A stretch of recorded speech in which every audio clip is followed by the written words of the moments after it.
Hey everybody, so we got cut off. We're still talking about the job interview and how he's degrading them because they just decided in 2 seconds he should get the job. So I'm like, why did he do all that? Why did he just? I mean, he gave them the hard sell, and he was like the world's best cheerleader for himself. I mean, if everybody did that when they did a job interview, I mean, there'd be a lot of successful people. He did an excellent job, and then I don't know what he was doing. I don't know if he was just seeing if they would fall for it, that he could convince them because he's just such a good salesman. I don't know. I was And confused. as I said, very odd behavior. Yeah, and he does need a job. I mean, and I'm just thinking, Well, he doesn't need it right away though, because well, he is grieving, he is great. supposedly. He's also getting money from his brother, a whopping $4,000. His brother is like a millionaire, Yeah, and he's getting $4,000, and that was one of the scenes in the whole thing that that was, was Safi's standout scene. well, it was Kim telling Howard off. Here she is. She's been in a terrible accident. She's recovering. She's got her arm in this permanent sling. It must be really messed up, and her face is still messed up. And she's got her, suit on, and she really gave it to him good because she said that, she's been in the law for several years, and she said that when somebody's left that amount of money from a millionaire, that means that it's almost like leaving them out of the will without totally not giving them any money, just that amount of money, like it's like a common practice. And of course, Chuck was a lawyer, so he knows what common practices are like that, what lawyers do if Yeah. they want to leave somebody out of the will. And I found it very interesting the fact you're talking about her speech. I Yeah. found it interesting that, everybody was talking about, oh, Jimmy's just this jerk and he's trying to uh, take away his own guilt by putting it on Howard. Well, this is a new take on the situation that Howard did that to feel better. He hasn't told anybody else, No. and he did it as like an fu, another fu to Jimmy. Like it's almost like a subtle or implied or not a blatant, like Yeah, like he didn't think about it, just came out, and then he's she made him see that, like the day of the funeral he showed up there. This was last episode, and he said he felt like it was his fault because of the insurance, and he told him he needed to go, and so he felt like he drove him to commit suicide, and Kim said, how could you do that? How could you put that on yeah. Jimmy on the day of the funeral? And she really gave it to him good, and he deserved it. And then you say he can come and look through the garage and see if he wants anything from there that hasn't been burned up. And then he leaves him this money, and also, well, he's setting up. Chuck set up a uh, some kind of a foundation or a scholarship for a deserving student. And she goes, you know that Jimmy would never have gotten any money like this from Yeah. Chuck. That and so and then Howard also said, and Jimmy's welcome to be on the board of this scholarship committee. And she said that is horrible. That you think he would never even give him the money, and then also that you're going to have him put on the board. I mean, what is going on with you? And then the final thing, but we never see it, the contents. And then he said, here's a letter that Chuck wrote to Jimmy, and he's supposed to, but it's for his eyes only, meaning she's not allowed to read it. And of And course, she won't, I and guess. she hasn't given it to Jimmy yet, No. which I bet that will be a huge plot point. I never even thought about that type of a thing. it'll probably Set be. him off forever, maybe. Well, I don't know. I think maybe it might be the issue that Jimmy that and Kim separate, possibly I because don't she know. hid it from him or something like that. Like he's acting really strange, and so he's very unpredictable. I mean, he gets a job and then he says, "You're idiots for hiring me," and just very weird behavior. But it's very interesting. It's fun to watch. Nobody knows what's in the letter. She didn't open it, and he didn't tell her. And he may not even know himself, actually, to be fair.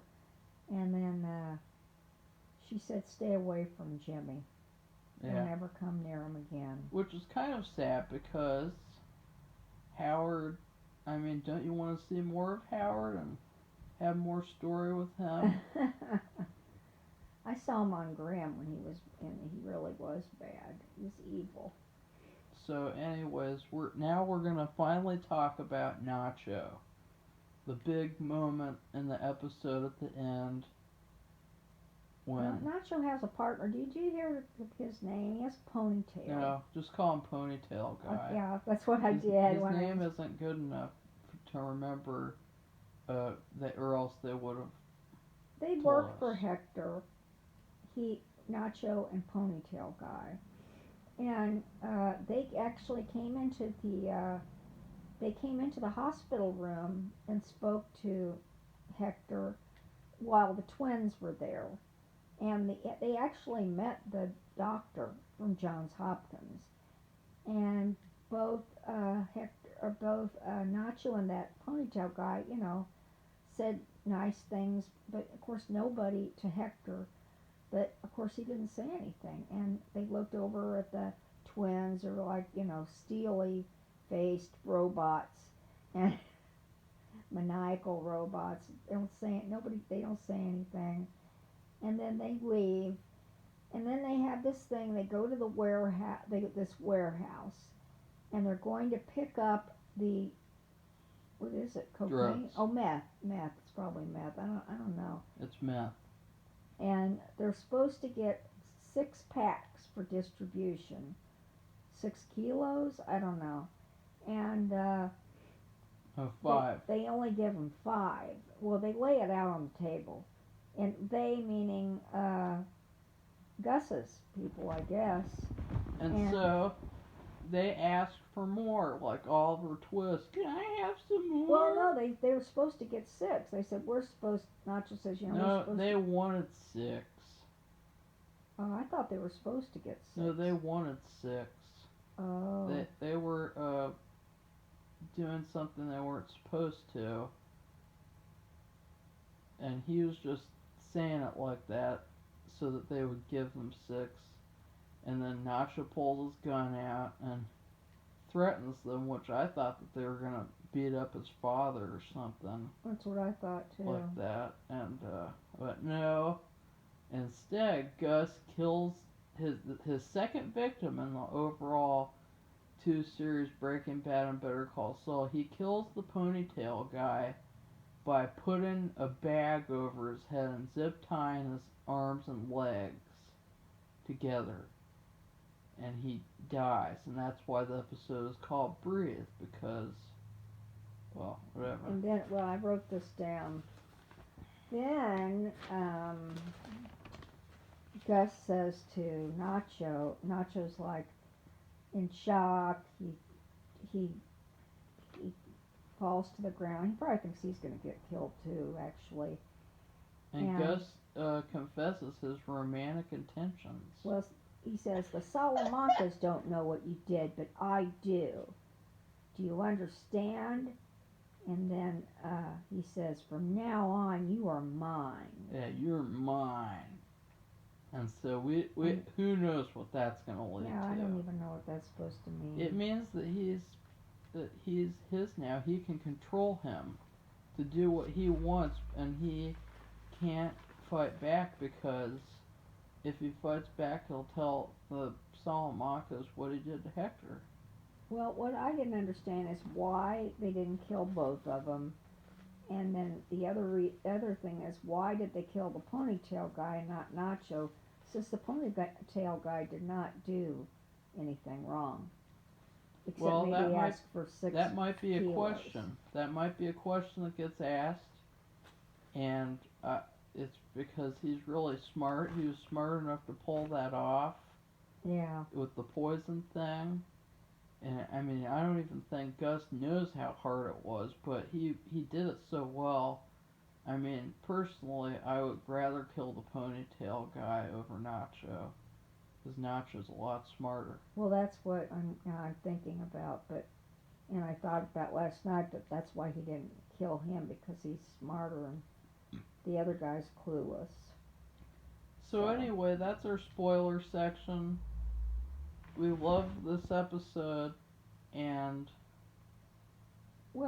also Lydia shows up yeah, too, Lydia shows up with the whole security consultant thing. and that's actually a little comic moment too. I That thought was it was funny. funny. It was also funny how Gus is like, "Oh, give him a badge," because Well, she thinks she's gonna push. She's yeah, she's the man, and she's gonna push Gus around too, and she's definitely gonna push Mike around, and like he doesn't belong there. Like she's gonna say what's gonna go on. Gus puts that notion away really fast. yeah, which is great. So He's that's another thing. You have this horrible death. he's cementing himself as a leader. That's right. We have this horrible death. Hector has this stroke, and you have this and then you have what's going on with Jimmy and how his brother treated him. But then you have this little bits of humor sprinkled in the episode, which I thought that was nice. It isn't all serious. So So anyway, that's our review. Sorry we had to split it up into two parts. I'll get it uploaded as soon as possible. all right, everybody. Well, Goodbye. bye. See you soon.